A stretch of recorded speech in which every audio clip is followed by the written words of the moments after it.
हला जय जय रघुवीर समर्थ। गुरुर्ब्रह्मा गुरुर्विष्णु गुरुर्देवो महेश्वरः गुरु साक्षात् परब्रह्म तस्मै श्री गुरुवे नमः। तस्मै श्री गुरुवे नमः। यूट्यूब चैनल से मैं सुरेश तोपखाने वाले आप सभी श्रोताओं को विनम्र अभिवादन और सादर नमस्कार। आज शनिवार दिनांक 28 जनवरी। आज का हमारा विषय है रावण। राम कथा में यानी रामायण ग्रंथ में जो है वो पूरा राम कथा है। राम का चरित्र आया हुआ उसमें, संपूर्ण जीवन चरित्र राम का, राम कथा रामायण में है। रामायण में अनेक पात्र हैं। विभीषण है, तुम सारे भाई उनके पात्र हैं। तुम्हारे ये केवट है, शबरी है, ऐसे अनेक पात्र हैं। और उन पात्रों में एक और पात्र है रावण, जो विशेष है। तो कुछ लोगों का ऐसा मानना है, महान संतों का, विद्वानों का, कि रावण को समझे बगैर, उसके चरित्र को जाने बगैर राम कथा को समझना जरा कठिन है। भगवान श्री वाल्मीकि जी ने रामायण के उत्तरकांड में जो लिखा है, उनका उत्तरकांड यानी जो है काव्य का परिशिष्ट जो कांड है वही उत्तरकांड है। उसमें उन्होंने लिखा हुआ है कि वे कहते हैं कि हम सभी जो हैं वो ब्रह्मदेव के वंशज हैं, ब्रह्मदेव की ही संतान है। श्री राम भी ब्रह्मदेव के वंशज हैं और रावण भी ब्रह्मदेव के वंशज है। अब ब्रह्मदेव के पुत्र पुलस्त्य ऋषि, वे एक बहुत तपस्वी महान योगी पुरुष थे। उन पुलस्त्य ऋषि के पुत्र का नाम था विश्रवस। ये भी अपने पिता समान योगी, तपस्वी और सात्विक विचार के। इन विश्रवस ऋषि के पुत्र का नाम था रावण। यानी आश्चर्य की बात है कि रावण राक्षस ये ऋषि पुत्र कैसे हुआ, ऋषि के कुल में कैसा हुआ। तो इसकी भी कुछ कहानी है। कहते हैं माता पिता के संस्कार जो होते हैं वो उनके बच्चों पर, पीढ़ी पर, अगली पीढ़ी पर आते हैं।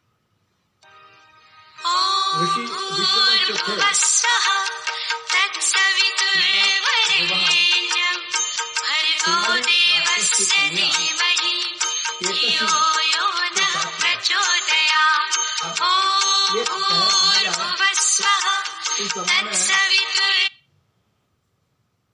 आज के हिसाब से देखा जाए तो यह इंटरकास्ट मैरिज थी।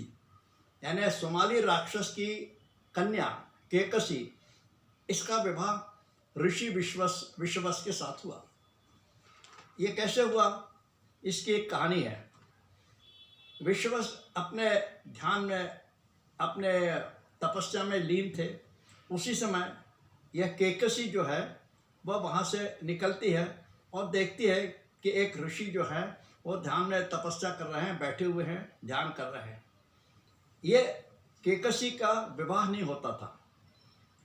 तो वो क्या करती है, वहाँ उनके सामने आती है और उनको नमस्कार करती है। तो नमस्कार करने के बाद सहज ही ऋषि विश्ववस ने उन्हें आशीर्वाद दिया, कल्याणमस्तु। अब आशीर्वाद कल्याणमस्तु दिया तो वो केकसी बहुत रोने लगी। तो ऋषि पूछते हैं कि मैंने तो तुम्हें अच्छा आशीर्वाद दिया है कल्याणमस्तु का, तो तुम क्यों रो रही हो। तो वो कुछ बताती नहीं है, रोती जाती है। ऋषि पूछते हैं कि क्या है, क्या हुआ। तो कहते हैं, वो केकसी कहती है ऋषि से कि मेरा कल्याण करना आपके हाथ में है। तो कैसे मेरे हाथ में क्या है। तो कहने आपके ही हाथ में है, आप यदि चाहो तो मेरा कल्याण हो सकता है। तो विश्ववस ऋषि पूछते हैं क्या करूं मैं जिस पर तुम्हारा कल्याण हो। ये और रोने लगती है। वो कहती बताओ क्या करना है। तो कहती है ऋषि भगवान आप मेरे से विवाह करो। अब यह सुनकर विश्ववस ऋषि ने मना कर दिया कि यह हो नहीं सकता, मैं विवाह नहीं कर सकता। तो केकसी कहती है नहीं, आपने तो मेरे को शब्द दिया है, वचन दिया है कि हाँ तुम्हारा मैं कल्याण करूँगा, तो आपको तो शादी करनी ही पड़ेगी। ऐसा इस प्रकार से उनको शब्दों की जाल में फंसा लिया और उनका विवाह हो गया। यह अंतर्जातीय विवाह हो गया, यानी ऋषि पुत्र का विवाह एक राक्षस की कन्या केकसी के साथ हुआ। अब इन दंपति को, विश्ववस और केकसी, इस दंपति को 4 पुत्र हुए, रावण, कुंभकर्ण, विभीषण, शूर्पणखा। अब इनके ऊपर जो संस्कार माता पिता के पड़े वो चारों पर अलग अलग पड़े। विश्ववस के संस्कार जो है ज़्यादा, सभी संस्कार विभीषण के ऊपर जो पड़े हैं वो पिता विश्ववस के, और इसीलिए विभीषण जो है पूर्ण धार्मिक और धर्मनिष्ठ सात्विक प्रवृत्ति वाले। और जो रावण है, रावण का जो है वह, उसको अपने माता और पिता दोनों के गुण उसमें आए हुए हैं, इसलिए वह तपस्या भी करता है। और माता के जो गुण है, जो माता उसकी जो कामक और विषय की विचार की थी, तो वो दोनों गुण रावण में आए हुए हैं, माता के और पिता के। और शूर्पणखा जो है वह कामुक इच्छा वाली, उसको सारे जो गुण आए हैं वो माता के आए हुए हैं। इसीलिए तो राम से भी कहती है मुझसे शादी करो, लक्ष्मण से कहती है मुझसे शादी करो। और कुंभकर्ण ये बिल्कुल अलग और निराला ही एक पात्र है तमोगुणी वृत्ति का। अब ये तीनों बच्चे बड़े हो गए तो इन्होंने, पिता ने कहा कि देखो हमारे कुल में एक रिवाज है, परंपरा है कि बच्चे जो होते हैं वो तपस्या करने जाते हैं, तो तुम लोग सब लोग तपस्या करने जाओ। तो अब ये तपस्या करने जाते हैं तीनों बच्चे, और घनघोर तपस्या करते हैं। उनकी तपस्या से ब्रह्मदेव प्रसन्न होते हैं, और ब्रह्मदेव कहते हैं उनसे वरदान मांगने को कहते हैं कि मैं तुम्हारी तपस्या से बहुत प्रसन्न हूँ, आप कुछ मांगो तुम लोग। तो झट से रावण जो बड़ा भाई था सब में पहले कहता है कि भगवान मुझे वरदान दीजिए कि मैं अमर हो जाऊं, मुझे मृत्यु न आए। तो भगवान कहते हैं कि नहीं, ये तो हो नहीं सकता, जो जन्म को आता है उसकी तो मृत्यु होती है, तुम्हें तो ये वर नहीं दे सकते, तुम और कुछ मांगो।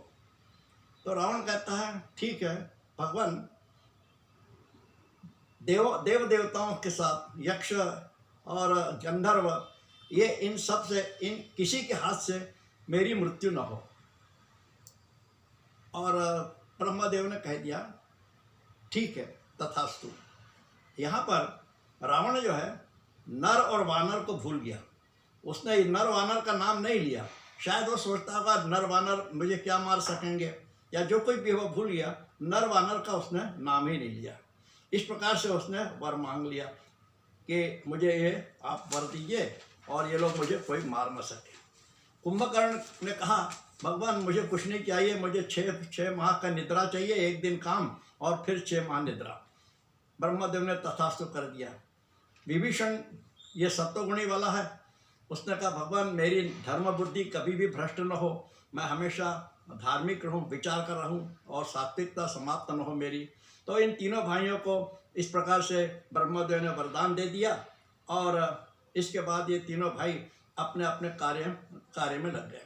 कुंभकर्ण जो है वो अपने निद्रा में चला गया, विभीषण भक्ति में लीन हो गया, और रावण को जैसा वरदान मिला, जैसा उसका स्वभाव था, उसने अत्याचार करने शुरू कर दिए। उसका एक सौतेला भाई था कुबेर, उस कुबेर को उसने लंका से भगा दिया, उसको डरा धमका के मार के उसको लंका से भगा दिया, उसकी स्वर्ण लंका जो थी नगरी वो ले ली। अब वो कुबेर जाने लगा तो पुष्पक विमान से जा रहा था, तो पुष्पक विमान भी रावण ने उससे छीन लिया कि ये तुम्हारा नहीं है, सारी संपत्ति मेरी है।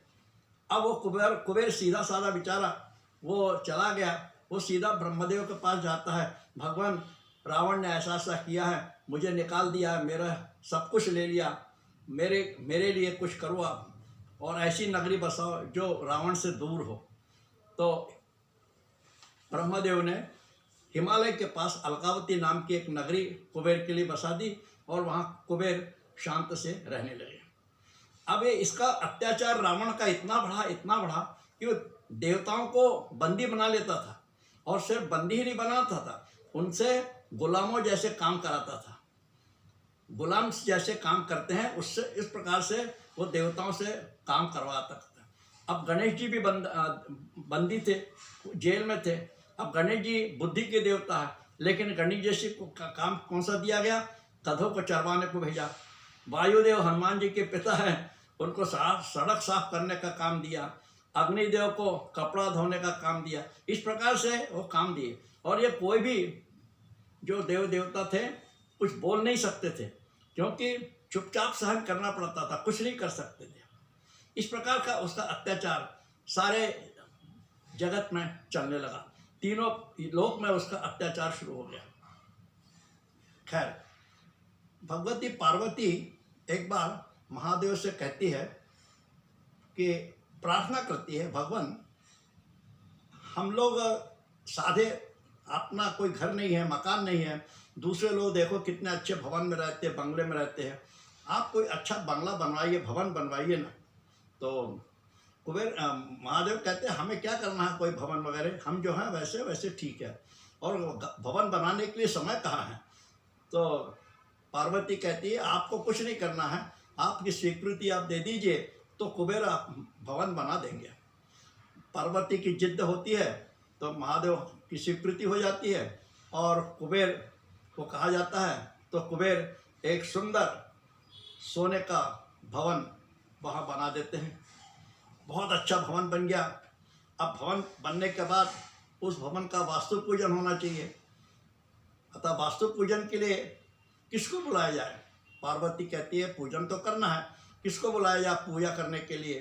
तो महादेव कहते हैं मुझे रावण जैसा योग्य ब्राह्मण कोई नहीं दिखाई देता, तो रावण को वास्तु पूजा के लिए बुलाइए। रावण को बुलाया गया, सारी पूजा विधि अनुसार हुई। रावण भी बहुत खुश था, प्रसन्न था कि मुझे महादेव की सेवा करने का मौका मिला है। और पूजा वूजा समाप्त जब हो जाती है तब महादेव कहते हैं तुम्हारी दक्षिणा क्या है? दक्षिणा, दान दक्षिणा क्या चाहिए? तो ये रावण यानी कैसी उसकी वृत्ति है देखो, ये दक्षिणा के रूप में महादेव ने जो भवन बनाया है वो भवन ही मांग लेता है, ये भवन ही मुझे दे दो आप दक्षिणा के रूप में। और दान के रूप में मैंने महादेव की पत्नी भगवती पार्वती को मांगता है। कितनी नीच वृत्ति है उसकी कि अपने गुरु के भवन को तथा अपने गुरु के पत्नी को ही दान रूप में मांग लेता है। किस प्रकार का रावण था, नीच वृत्ति का, कि किसी भी कुछ भी मांग सकता था वो। अब कुछ लोग कहते हैं कि रावण बहुत सभ्य था, शरीफ था, अरे देखो उसने सिर्फ सीता का हरण किया, लेकिन सीता पर कुछ नहीं किया, जबरदस्ती नहीं की, बलात्कार नहीं की। सही बात है, कुछ नहीं किया उसने, लेकिन उसकी भी एक कहानी है क्यों नहीं किया। कुबेर जो है वो रावण का सौतेला भाई। कुबेर का लड़का एक नल कुबेर था, और नल कुबेर की पत्नी पुंजिस्थला। यह पुंजिस्थला दिखने में बहुत सुंदर थी, और रावण उसके ऊपर भाग गया, और उसकी नज़र, खराब नज़र उसके ऊपर पड़ी। उससे पुंजिस्थला से उसने बलात्कार किया। अब यह पुंजिस्थला रोती हुई ब्रह्मदेव के पास जाती है, ब्रह्मदेव से शिकायत करती है, और आप रावण को बुलाइए, उसको सजा दीजिए। ब्रह्मदेव ने रावण को बुलाया, रावण आया और उसको शाप दिया कि भविष्य में किसी भी स्त्री पर तुम यदि बलात्कार करोगे तो तुम्हारे सिर के टुकड़े हो जाएंगे। और इसीलिए सीता के साथ वह जबरदस्ती न कर सका, बलात्कार नहीं कर सका। और यह जो बात है, यह रावण ने अपने एक मंत्री को बताई थी, क्योंकि उस मंत्री ने कहा था रावण को कि आप सीता से ज़बरदस्ती करिए, बलात्कार करिए। तब रावण ने यह बात कही थी कि मुझे इस प्रकार का शाप है। यह रावण का चरित्र है। तुलसीदास जी कहते हैं, जिनके यह आचरण भवानी ते जानिहु निशिचर सब प्राणी। यानी कितना भी पढ़ा लिखा और विद्वान पुरुष है, लेकिन उसका सिर ठिकाने नहीं है, दिमाग ठिकाने नहीं है, तो राक्षस ही है। यानी आपका दिमाग ठीक होना चाहिए, आप कितने भी बुद्धिमान हो। रावण बहुत बुद्धिमान था, लेकिन उसका जो सिर था वो उल्टा था। संस्कृत में एक श्लोक है, साक्षरा विपरीताश्चेत राक्षसा एवते मतः। साक्षरा शब्द को उल्टा पढ़ने से राक्षसा होता है। साक्षरा विपरीताश्चेत राक्षसा एवते मतः। साक्षरा शब्द जो है, इसको यदि हम उल्टा पढ़ते हैं तो राक्षसा होता है। यानी जिसकी उल्टी बुद्धि है वह राक्षस है, वह रावण है। उल्टे दिमाग वाला धर्म अधर्म, नीति अनीति, न्याय अन्याय कुछ नहीं समझता, वो उसके दिमाग में जो आता है वह करता है।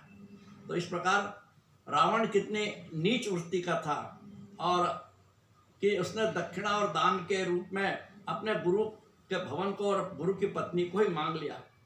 इस प्रकार का रावण का चरित्र है। रावण के चरित्र के का कुछ भाग आज हमने यहाँ पे चिंतन किया है, और देखिए शायद आपको पसंद आया हो। आप मेरे YouTube चैनल को सब्सक्राइब करें और अपना कमेंट्स करें। धन्यवाद। जय श्री राम, जय श्री राम, जय जय रघुवीर समर्थ।